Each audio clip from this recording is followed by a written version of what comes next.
Thank you all for coming. Busy last few weeks, as you all are very much aware.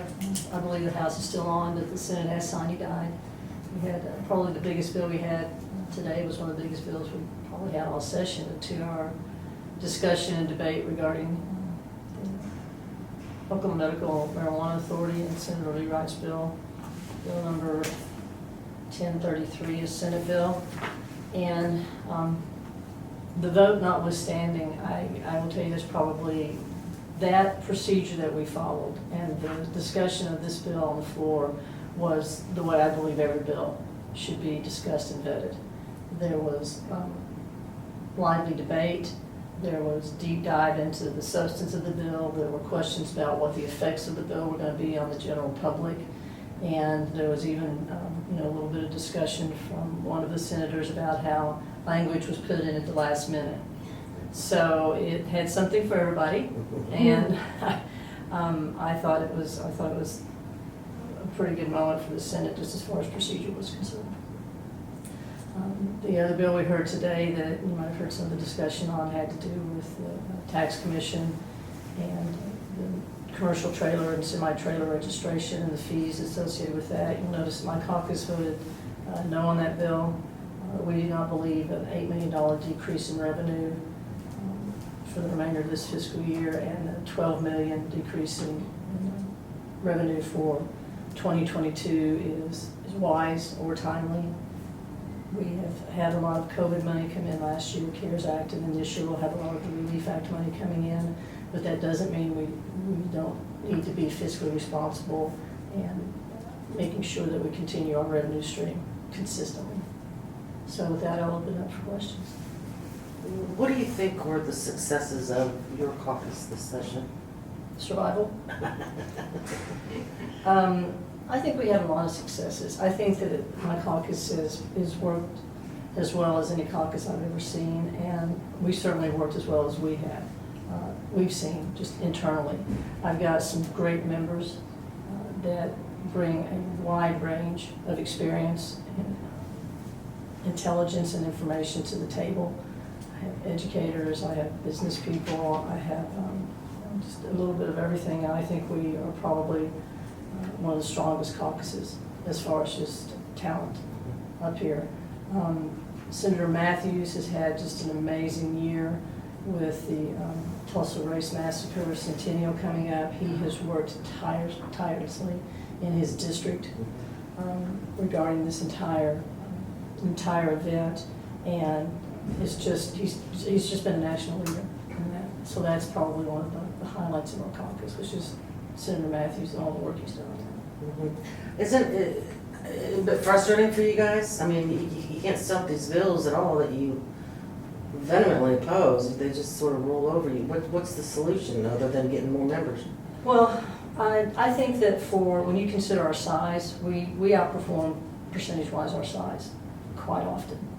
Our debates are pointed, they're researched, and even if we can't sway a vote, it doesn't mean that our constituents aren't being heard, and it doesn't mean that we don't sway public opinion on occasion. So, would I like more members? Of course I would. Would I like it to be closer to the tie? You bet. But this is where we are right now, and we function well. We usually vote as a unit, not because of any pressure, but because that's the way our constituents think, and we just work well together. So is it frustrating? It's some days more than others, and some issues more than others. But overall, I think you'll see that we do pretty well percentage-wise, and we do pretty well getting our bills off the floor.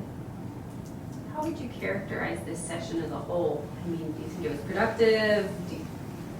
Thoughts in general, I guess. It was interesting to come into a, air quotes, regular session after last year with COVID, because everything changed, and procedurally everything had to change last year when we were dealing with COVID. I mean, we were in session till about March 13th to 17th, and then it just stopped and we were not in the building. And a lot of the time we spent last session was adapting and trying to figure out how to make the legislative process work in some way, shape, or form.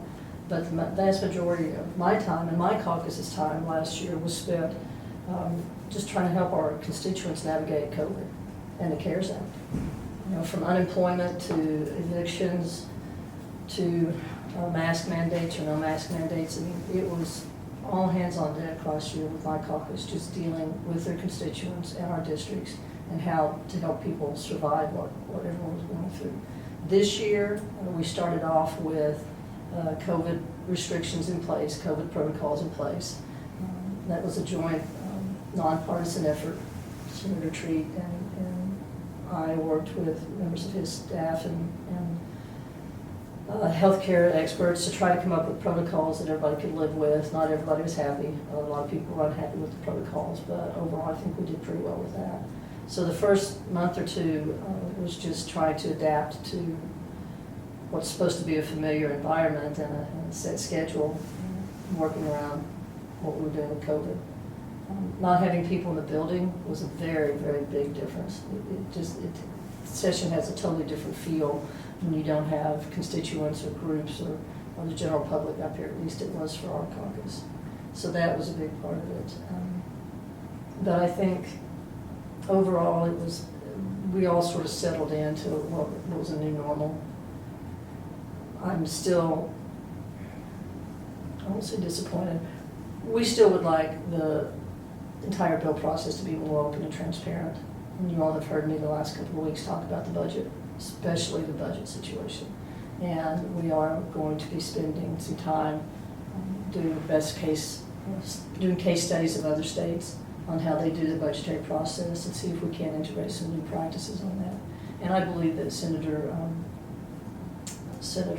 Thompson and Senator Hall both are open to at least hearing ideas and suggestions for how we can do that.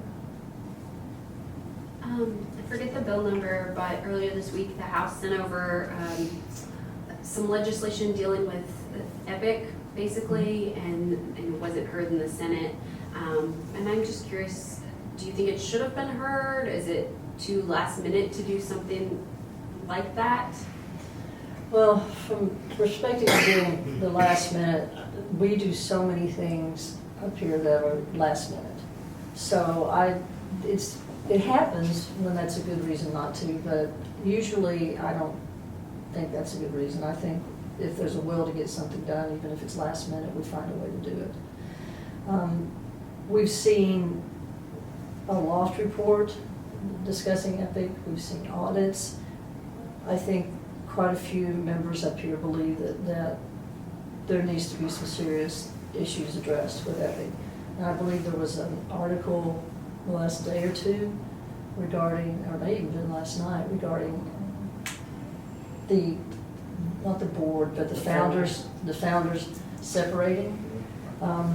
My question on that would simply be, so does that mean every one of the founders' family members also? I mean, it's just, we've seen a lot of creative thinking on what EPIC needs to do from within EPIC's hierarchy.